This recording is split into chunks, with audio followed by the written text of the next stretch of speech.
realmente me fez perceber que você estava nos percebendo, né? Mesmo lá, cada um no seu cantinho, mas você estava todo o tempo a perceber alguém aqui na sala.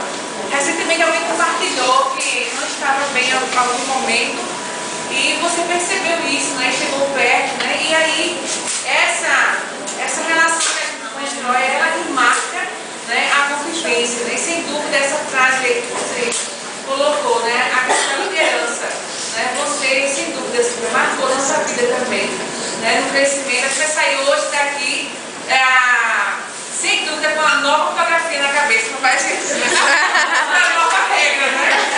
E aí, lá em 2016, quando a gente fizer algum concurso, já sabemos que em 2016 agora é lei, não é isso, Cíntia? Ou que você nos informou, né? Pelo menos. Aí, mas a nossa gratidão, né? As emoções são muitas, né? Para você que teve essa experiência, nossa gratidão. E talvez a gente até nem tivesse percebido, né? Que tinha tanta diferença assim, mas nós já agradecemos, na verdade, tudo que marcou em sua vida e você, sem dúvida, nos marcou muito, né? Eu acho que todo mundo aqui talvez vai querer dar a sua palavra, né? Falar um pouco da sua emoção, da sua história. Nossa, não havia eu pedi para trabalhar, aí você querer chegar lá, eu acho que um dos momentos mais engraçados da turma da gente já foi quando ela chegou. Ela entrou assim, a gente ia falar no áudio. Ai, não tem nome assim.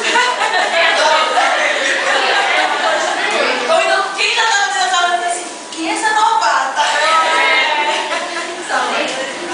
E a maneira que a gente foi em casa falando, eu e o Manguinho me puseram pro nova.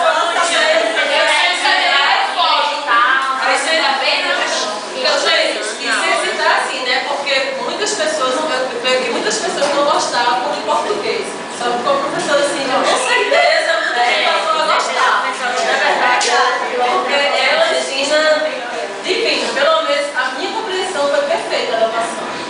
Perfeita. Eu mesmo, eu devo dizer assim, nota 1000. Não é nem 10, pra mim foi 1000. Porque assim, eu nunca vi uma professora que explicasse isso passasse tão bem. Apesar de você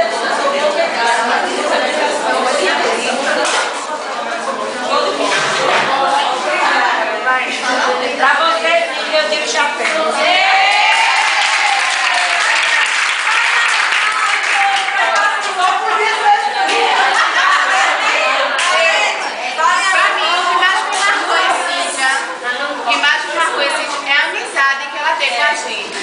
Porque assim, realmente ela se coloca no lugar da gente, por ter passado por isso há pouco tempo, ela se coloca no lugar da gente. E sempre de alguma forma ela ajuda um, ajuda o outro, dá um jeitinho daqui, um jeitinho ali, sempre está ajudando a gente. Então, para mim, o que marcou mais nela foi realmente